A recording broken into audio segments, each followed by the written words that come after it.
Good evening everyone. This is again Professor Vincent Torre Bongolan. Guys, may usap-usapan na ang mga assets niya Atong Ang ay i-hold o ipi-freeze.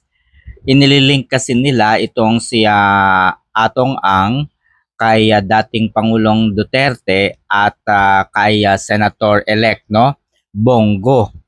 No, so sa tingin ba ninyo mga kaibigan, tama ang mga galawang ito ng gobyerno? Lalo na't ang prime suspect po sa pagkawala ng mga sabongero, mga kaibigan, ay walang iba kundi si Julie Dondon Patidongan alias Totoy. So si alias Totoy po ang pinakang prime at naunang maging suspect sa mga nawawalang sabongero.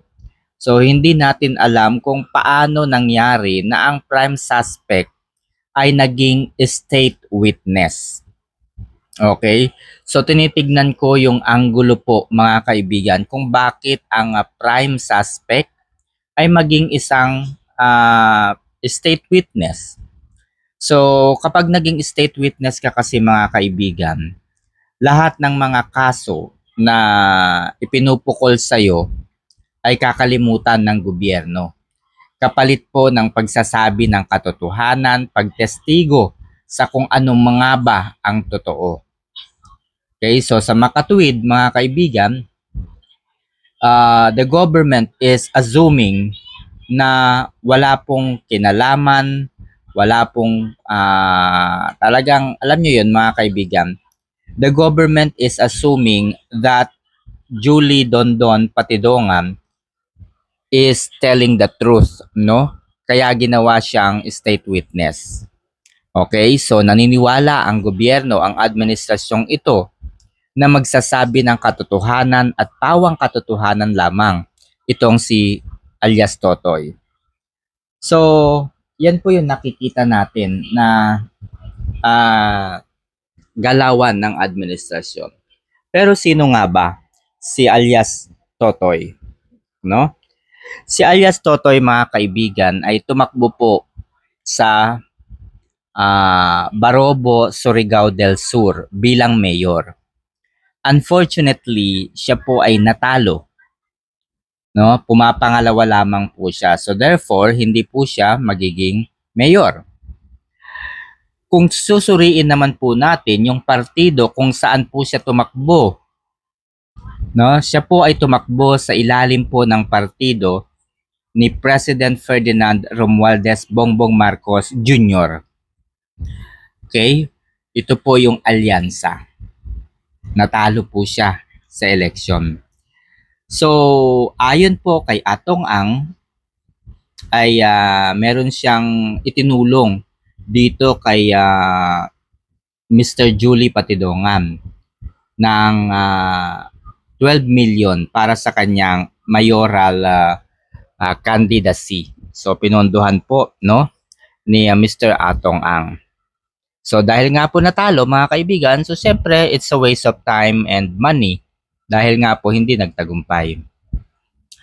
So lumabas po si alias Totoy sa sitwasyon na kung saan ay naiipit itong si Senator Risa Hontiveros. Naiipit dahil kailangan niyang patunayan na ang taong minsan niyang pinagkatiwalaan, ang tao na minsan niyang binayaran ay bumaligtad laban sa kanya. Si alias Rene. So si alias Rene mga kaibigan, ang testigo na kinuha ni Senator Risa Hontiveros. Ipinaharap po niya ito sa Senado, sa Senate hearing, upang magbigay po ng kanyang pahayag, magbigay po ng kanyang statement kaugnay po sa mga anomalya, krimen na ginagawa ng Kingdom of Jesus Christ, ni Pastor Apollo Kibuloy. Yan po yung pinakang dahilan kung bakit siya inimbitahan. So, kailangang mapatunayan niya kung gaano kasama itong si Pastor Apollo Kibuloy. So idinamay na rin po niya si dating Pangulong Duterte na nakakapasok po di umano sa kingdom. Ganon din po si Vice President Sara Duterte. So alam natin mga kaibigan na ang galawang ito ng dalawang grupo ni Riza Hontiveros at ni Marcos Jr. Ang pinakang goal nila ay manatili sa pwesto. So they need to eliminate yung kanilang magiging kalaban sa 2028, and that is no other than the Vice President Sara Duterte. So lahat po ng mga tao na tumutulong kay Vice President Sara Duterte at sa dating Pangulong si Duterte, kailangan po nilang madismantle itong mga ito. They need to dismantle all of the resources ng mga Duterte. So syempre, si Pastor Apollo Kibuloy kailangang masira. Kailangang ma-freeze yung assets niya. Sapagkat kung inyong matatandaan, kaya po nakakauwi si dating Pangulong Duterte sa Davao City, ay ipinagagamit po sa kanya ni Pastor Apollo Kibuloy yung kanyang eroplano. Yung kanyang helicopter para makauwi po siya ng Davao. So, that's how the friendship between the two. Kitang-kita naman po natin. So, syempre, nakakauwi po sa Davao si Tatay Digong gamit po yung eroplano ni Pastor Apollo Kibuloy. So, yun na nga mga kaibigan. Kailangang masira. Kailangang madismantle ang kingdom. Dahil ito po ay malaking tulong sa mga Duterte. So, kaya po nakulong ngayon si Pastor Apollo Kibuloy. So ngayon po ay bumaligtad si alias Rene at sinasabing it was Riza Hontiveros who planted and, fake the statements. Alright? So, tapos na tayo doon, no? Naipit na nga po, nakakulong na nga po si Pastor Apollo Kibuloy. Dahil nga po sa pagbaligtad nitong si alias Rene, syempre nahihirapan si Riza Hontiveros at nanginginig na sa takot. Paano nga ba niya mapasisinungalingan ang naging pahayag ni alias Rene? Okay, paano niya ito mapasisinungalingan? Gayong kumalat na ito sa online world. Siyempre, maraming mga vloggers ang nakaalam. At nagbigay po ng kanilang mga kuro-kuro, mga opinyon, kung ano po yung kanilang feedback doon sa nangyayari. And kahit po ako, mga kaibigan, ay ito yung ginagawa ko. Nagbibigay ako ng opinyon ko base sa aking nakikita, sa aking napapanood, sa aking naririnig. Lalo pat hindi ito ang kauna-unahang beses. Hindi ito ang kauna-unahang beses na mayroong bribery na nangyari. No? Hindi ito ang kauna-unahang beses. Nandyan po yung issue sa Parmalee. Okay, na kung saan ay ipinalabas po ni Riza Hontiveros na substandard yung mga medical supplies at expired na yung mga gamot.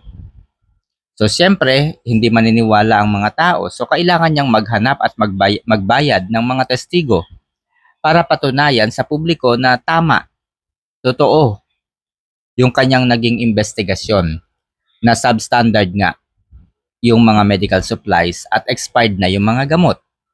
And so, in-invite niya yung mga katulad po ni VJ Almera.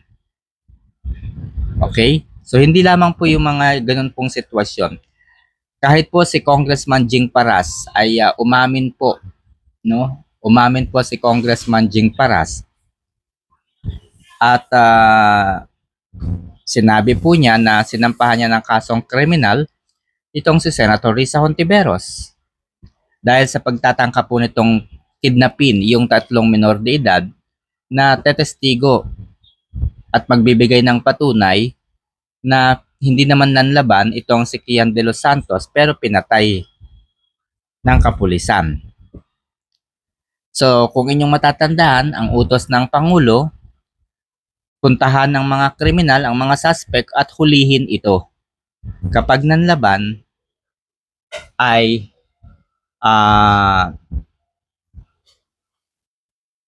patayin mo. So yun po yung kanyang utos.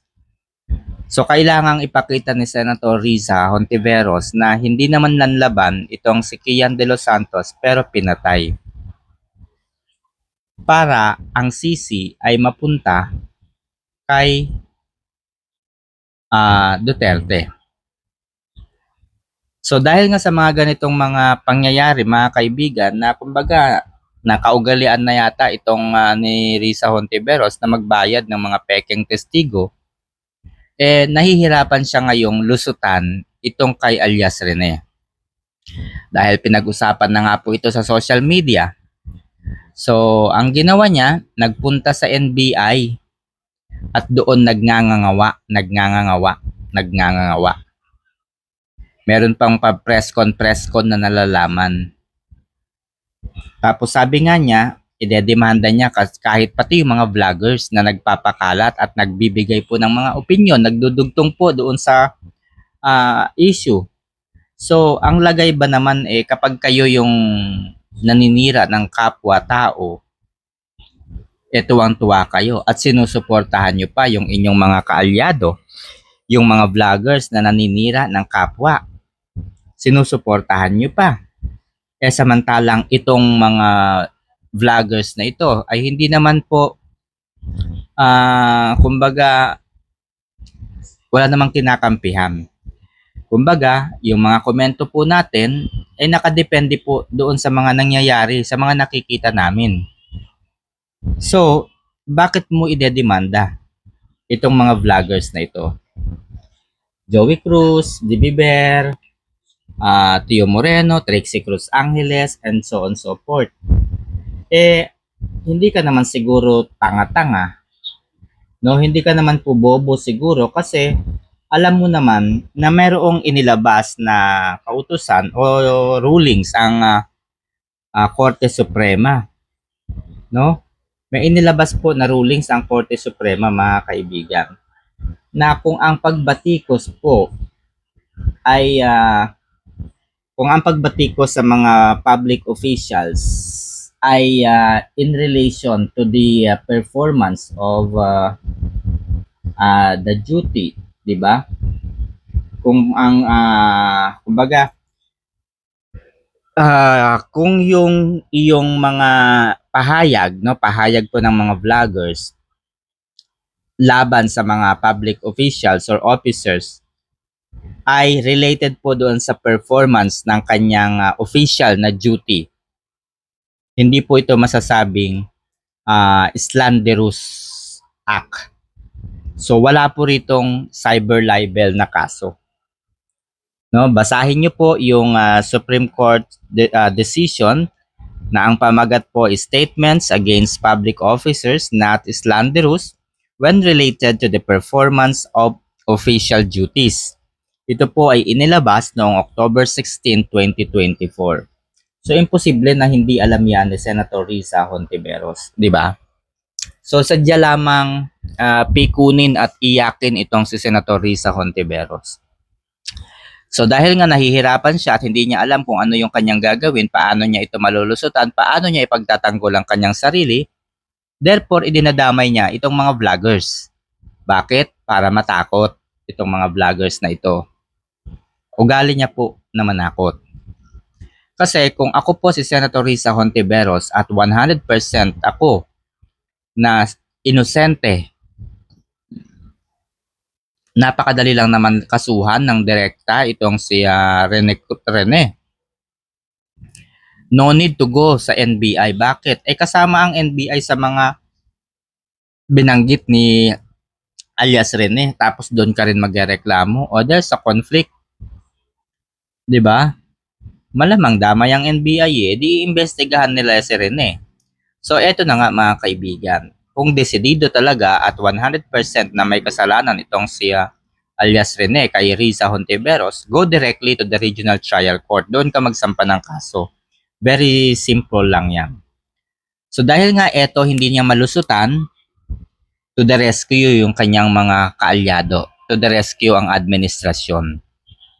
At ito ay sa pamamagitan ng pagpapalabas kay alias Totoy na si Julie Dondon Patidongan. Si Julie po mga kaibigan ay kumandidato bilang mayor sa Baraubo, Surigao del Sur sa ilalim po ng partido ni Ferdinand Romualdez Bongbong Marcos Jr. Yes, tama po ang inyong narinig mga kaibigan. Siya po ay kasama, kabilang sa partido po ni BBM ang alyansa. So natalo nga lang siya. So ang sabi ni Atong ang mga kaibigan ay kinausap siya nitong si alias Totoy at sinabing hindi na isasama doon sa mga reklamo niya, ganyan. Basta't bigyan lamang siya ng 300 million pesos. 'Di ba? So, yun na nga mga kaibigan. Ang pinupunto natin dito is that why are we listening to a person na hindi natin kilala? Na hindi man lamang tayo nagsagawa ng konting research man lamang kung sino nga ba si Julie Patidongan. Kasi ayon po doon sa due diligence investigation na isinagawa po ng kampo ni Atong Ang sa pamamagitan po ni Attorney Lorna Kapunan, na pag-alaman nila na patong-patong ang kasong murder nitong si Julie Patidongan. Hindi lamang po murder kasi sangkot din po itong si Julie Patidongan sa kaso po ng robbery sa bangko, Metrobank. So, isa pa rin po itong GMA7. Inimbitahan nila, in-interview ni Emil Sumangil itong si Patidongan. Eh ito nga yung prime suspect tas i-interviewin mo. So ginamit mo yung platform ng reporter's notebook para interviewin itong si Patidongan na hindi mo na inisip na ikaw po, Emil Sumangil, ay nasa mainstream media. So bilang nasa mainstream media, you have all the resources to do what is right, to perform what is necessary. And that is to consult first Atong Ang to make it fair, 'di ba? Para maging pantay. Dapat ay kausapin o kinausap mo man lamang sana si Atong Ang, si Gretchen Barreto before you publicized the interview. Kaso hindi po ganoon na nangyari. You only interview Patidongan and that's it. Without giving an opportunity, a chance to explain his side, si Atong Ang at si Gretchen Barreto. So dyan pa lang mga kaibigan, makikita na natin na mayroong pattern na kapag ang gobyerno ay nasusukol at naiipit, they can do everything and anything to support that allied. So, ngayon po mga kaibigan, hindi pa ba kayo nag-iisip o nagigising man lamang sa nakikita natin? Hindi po kayo tanga para maintindihan ang mga nagaganap at mga nangyayari. Hindi kayo bingi para hindi makarinig ng mga balita. At hindi kayo bulag para makita po ng tama. Para makita po kung ano po yung sitwasyon natin sa kasalukuyan. Okay? So yun lamang po at maraming salamat.